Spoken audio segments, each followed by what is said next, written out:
Silver had the map, and at last the pirates were marching toward the treasure. Morning came thick with heat and tension. The pirates had not slept well. I could see it in their eyes, restless, suspicious, hungry for gold. They whispered among themselves, casting glances at Silver as if measuring his worth. He felt it too. Leadership among pirates is a fragile thing. It rests not on loyalty, but on success. And Silver needed success. He stood in the center of the stockade, the map in his hand. "Yes, lads," he said smoothly. "Today's the day." The men leaned closer. The red crosses on the parchment glowed in the morning light. 3 marks. One labeled clearly. "Bulk of treasure here." The words seemed almost alive in their minds. Silver turned to me. "You're coming," he said quietly. It wasn't a request. The pirates gathered muskets, shovels, pistols, faces hardened with expectation. They left the stockade in a rough column, pushing through the jungle with impatient strides. I walked beside Silver. "Careful now," he murmured under his breath. "You keep your wits, and I'll keep you breathing." I didn't answer. The island felt different that day. No longer mysterious, no longer quiet. It felt like it was holding its breath. The march was long and brutal. The ground rose sharply, thick with roots and tangled vines. The air grew hotter. Sweat ran down faces already streaked with powder and dirt.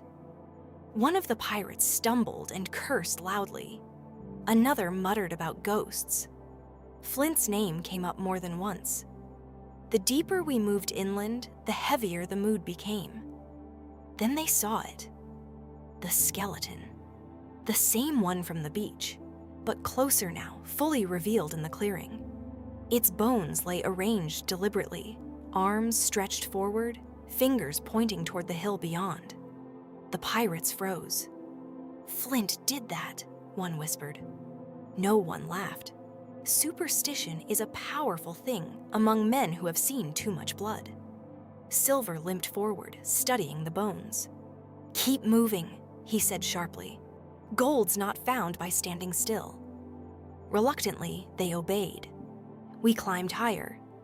The map guided us toward a clearing marked by 3 tall trees.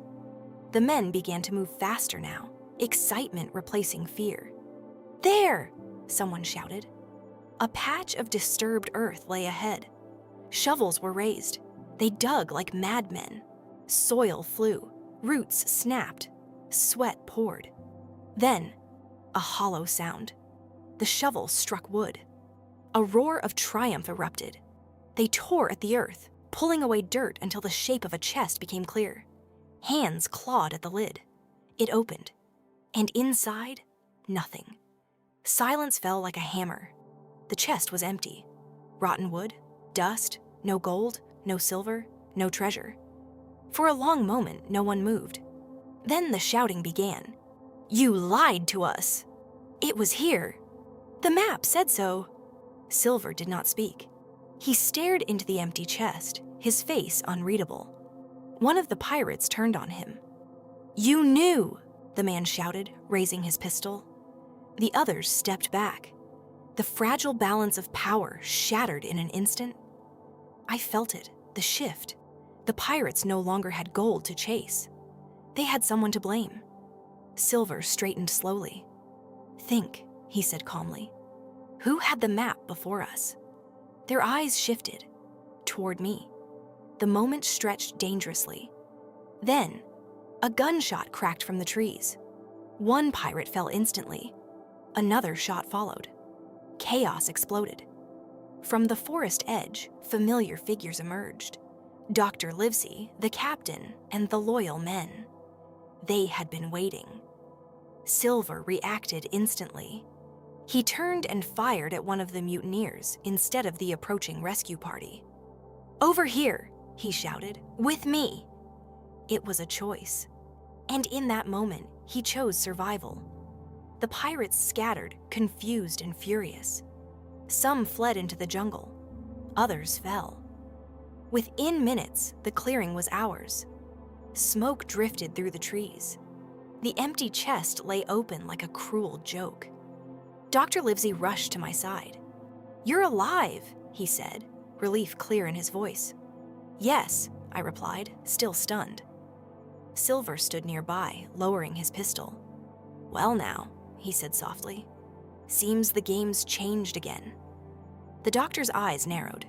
"You knew, didn't you?" he asked. Silver gave a small shrug.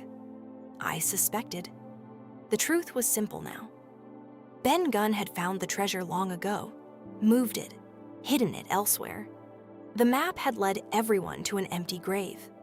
And Silver, clever, calculating Silver, had switched sides at the last possible moment. Not out of loyalty, out of necessity. The pirates who survived melted into the forest, leaderless and defeated. The clearing fell quiet. The gold was not here, but the island's hold on us was loosening. Silver leaned slightly on his crutch and glanced at me. "You did well, lad," he said quietly. "Better than most grown men." I didn't know whether to thank him or fear him, because one thing was certain: Long John Silver had survived again. And men like him rarely fade quietly.